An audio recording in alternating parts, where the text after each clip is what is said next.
Okay, let's unpack this. Short-term mission trips. Mm-hmm.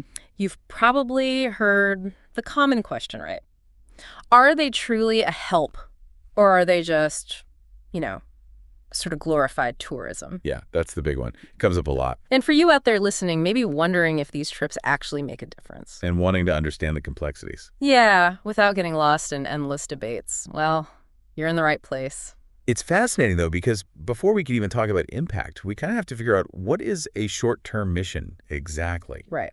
So today we really want to dig into the definition, the cultural significance of these STMs. We're drawing on research that helps sort them out from other mission types or just regular travel. Exactly. Because short-term mission, it covers such a huge range, doesn't it? It really does. You've got high school groups going overseas for a week, maybe local inner-city projects, Habitat for Humanity builds. And then those longer missionary intern roles that can stretch close to 2 years. So yeah, clearly it's not just about how long you're gone. That's right. And if you look at missiology, the study of mission academics often distinguish between mission, the big picture, God's work, Yeah. the Missio Dei, Okay. and missions, which are the specific things people do to participate. But interestingly, the research shows that the folks actually doing STMs, they don't always think in those terms. That makes sense. They're focused on the doing. So, okay, if it's not just duration, what does short-term mean in this context? Seems like there's no single answer. There really isn't a firm consensus, no. I even saw a study mentioned from way back in 1988 that didn't count anything under 2 months as missions at all. Wow, yeah. That really shows how things have shifted, doesn't it? Definitely. Over time, you get these categories popping up, short-term, mid-term, long-term service, but the lines are still pretty fuzzy. So how do experts try to define it now? Well, you've got missiologists like Juan and Hart. They talk about intentionally limited, organized cross-cultural efforts. Okay, limited, organized, cross-cultural. With a preset time frame, specifically under 2 years of residency. All right, so that gives us a bit more structure. Under 2 years. And then you have Peterson and his colleagues. They bring in more of the why, defining an STM as a God-commanded repetitive deployment of swift, temporary, non-professional missionaries. Non-professional is key there, too. And didn't they calculate a staggering number of possible STM configurations? Oh, yeah. Get this.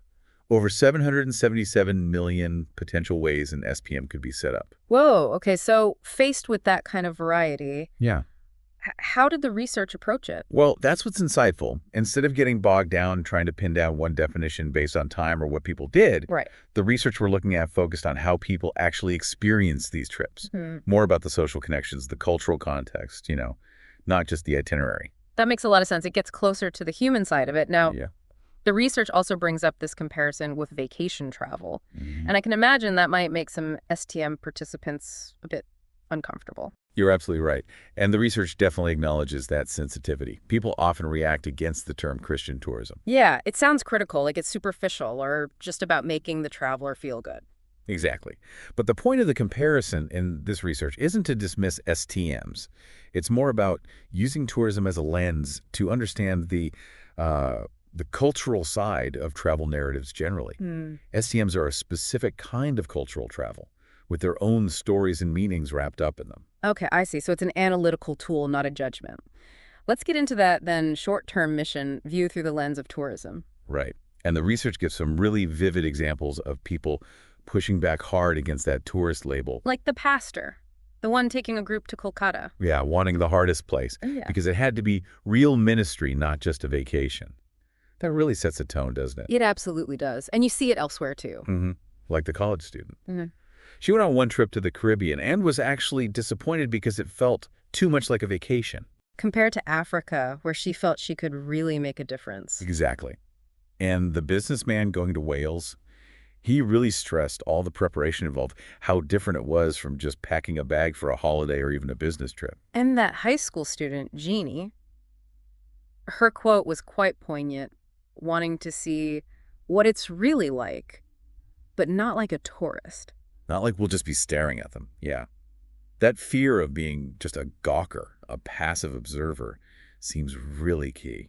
So even if, practically speaking, STMs use planes and hotels like tourists might. Right. The logistics can look similar. The rejection of the label is about the meaning, the cultural baggage of being a tourist. Precisely. It's about purpose, engagement, not just consumption. It's funny, the research notes that even academics studying tourism initially felt it was like barely respectable. Yeah, a bit awkward, wasn't it? Because the anthropologist going to observe another culture. Well, it could look a lot like what a tourist does on the surface. But that view has changed. Oh, definitely. Yeah. Now, anthropologists see tourism as super important for understanding huge things like globalization, modernity, how cultures change and interact. They even started seeing tourists differently. Yeah, some frame them as kind of modern pilgrims, searching for meaning, for authentic experiences outside their everyday lives. Which leads us to Dean McCannell's ideas. Exactly. His theory is fascinating. He argued tourist travel isn't just fun, it's like a cultural ritual, a way people try to reconnect with something authentic they feel is missing in modern life. And this creates performances of authenticity. Right. Places or experiences get marked as real or authentic, partly because tourists go there and talk about them that way. It gets ratified. Okay, I think I get that. And he later talked about tourist culture. Where the destination itself starts to change based on what travelers expect or want to see, local identity can become almost staged. Like a self-fulfilling prophecy, creating the authentic experience the tourists came for. It can be, yeah. Like a closed cultural feedback loop, as he put it. And then Lofgren's perspective adds another layer, comparing it to religious rituals. Yeah, he pointed out how tourist experiences often get rated on how magical or profound they felt. Very similar to how people describe powerful spiritual moments. There's this buildup, this anticipation of having some kind of transcendent experience during travel. Okay, so seeing tourism as this whole cultural process with its own stories of discovery and growth. The connection to STMs becomes a bit clearer, right? Even with the resistance to the label, that underlying search for a meaningful, maybe even life-changing experience, it's definitely there in STMs too. Which is why the researchers started looking at the pilgrimage analogy more closely. Exactly. Okay, so let's shift gears to short-term mission as pilgrimage. Now, pilgrimage feels like a much older, more explicitly religious practice. It is, and anthropologists studied it much earlier than tourism. Victor Turner's work from the 70s is really foundational here. Right, Turner. He talked about pilgrimage as a sequence of social dramas. A process involving 3 stages: separation from normal life, then a liminal or in-between phase, and finally, reincorporation back into society. Kind of like a rite of passage. Very much so. He argued it heightens religious awareness and reinforces social bonds. And his examples were European Catholic pilgrimages. Yeah, showing how the physical journey allows for a temporary suspension of normal social rules, what he called anti-structure. Ah, creating communitas, that sense of unity and equality. Exactly. Often fostered by shared hardship, maybe simple clothing, submitting to the group's discipline. The whole point being you return with stronger faith. And the research found direct parallels in STMs. Oh, absolutely. There's this striking account from a research assistant about a trip to Peru. What happened there? Well, it started with deliberate separation. They had to hand over phones, MP3 players. Okay, cutting ties. Yeah. Then restrictions on the flight, no movies, minimal talking, fasting, then a challenging arrival, carrying bags for miles. And the living conditions were intentionally basic, uncomfortable dorms, a super packed schedule focused entirely on work and evangelism. So they were actively creating that hardship, that break from the norm. It seemed so. And the result? Really powerful bonds formed within the group, that communitas feeling, a strong sense of shared sacrifice and spiritual deepening. It really mirrors Turner's model, doesn't it? Creating that liminal space intentionally. It does. And it's not just that one story. Other researchers like Priest and Richter explicitly make the STM pilgrimage comparison. What elements do they highlight? Things like leaving the ordinary, entering those liminal spaces, the shared practices, feeling connected to believers in other places like communion with saints, and that core hope of returning changed with a transformed heart. But there's a key difference, right? The purpose. That's the crucial distinction the research points out. While tourism and pilgrimage narratives often center on the individual's experience and transformation. For STMs, that's supposed to be secondary. Ideally, yes. Personal benefits are seen as maybe welcome byproducts. But the main narrative has to be about sacrifice, service, answering a call. It's framed as real mission. Okay, so that leads us perfectly into the third lens. Short-term mission as real mission. Right. And the research argues there's this powerful, underlying missionary narrative that shapes how STMs are understood, sometimes even constraining their goals. It's not just one story, but More like a guiding framework, rooted in history, church culture, institutional memory about what missions means, especially within evangelicalism. So how is narrative different from just history? Good question. History is, the events. A narrative is the story we tell about those events. It has a plot, characters, a point. It teaches us about the world, right and wrong, who we are. Like Jesus using parables. Exactly. Hmm. Narratives are how we make sense of things.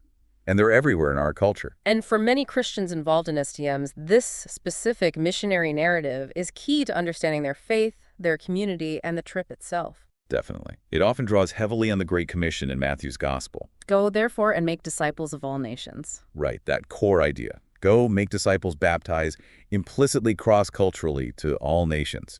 That scripture becomes a kind of anchor for the narrative. Can you give an example of this narrative in practice? Sure. The research describes an annual mission festival at a church called Central Wheaton, or CWC. Okay. What was that like? The theme was all scripture to all people. Lots of elements reinforced it, songs in different languages, flags from various countries displayed. Setting a global scene. Exactly. And a procession of missionaries, some in national dress, carrying Bibles representing different translations, Ethiopia, Czech Republic, India, Japan. Even someone representing a Midwestern college campus and a man from Bangladesh with an empty book stand. Wow, that's very visual. What was the story being told? The story was about the faithfulness and sacrifice of past missionaries leading to Bible translations, but also that much remains to be done. Creating a sense of ongoing need. The pastor cited stats on languages without scripture, illiteracy rates, government suppression. The whole service focused on growing the church globally, praying to reach darkness near to us and the darkness far away. So it connects the local church to this big, historical, global effort. Precisely. It taps into what some scholars call a providentialist master narrative of Western missions, documenting God's work unfolding across the world. It gives North American travelers a way to feel connected to global Christianity through mission activity. And there's this idea of globalism as action. Yeah, linked to the STM narrative, that desire to get outside your comfort zone into a global space. As one researcher put it, mission implies the encompassing frame of the global. So for the STM teams going out from that church, CWC, this narrative was the backdrop. It guided them, yeah. The idea was moving into darkness, spiritual or economic poverty, sharing the gospel, supporting the long-term folks, and coming back inspired to tell others. Maybe not always spelled out explicitly, but it was prominent. But how does this grand narrative fit with the reality of a short-term trip? That's the tension. Participants are usually aware they only have a week or two, they don't speak the language, they aren't experts in anything specific. Right. You even mentioned some trips include planned tourist activities. Exactly. So the traditional missionary narrative has to be kind of adapted, reoriented for the short-term context. There was an example about a vacation Bible school project. Yes, collecting canned food for a local food bank. But the way they talked about it was a bit jarring. How so? The language framed the need as being somewhere else, belonging to them, even though some kids in that VBS program were likely from families using that same food bank. Oof. So the mission language created distance, even when the need was right there. It really illustrates how easily mission gets equated with crossing boundaries, often geographic ones, and helping the other. And it often gets tied up with economic aid, doesn't it? Setting up that giver-receiver dynamic. Very much so. Many college students applying for STMs talk about wanting to address poverty overseas, and even when the destination isn't obviously economically poor, like parts of Europe. They might talk about spiritual poverty. Exactly. There's an anecdote about students reacting with surprise when someone mentioned going on mission to Japan. I didn't know there were any poor people in Japan.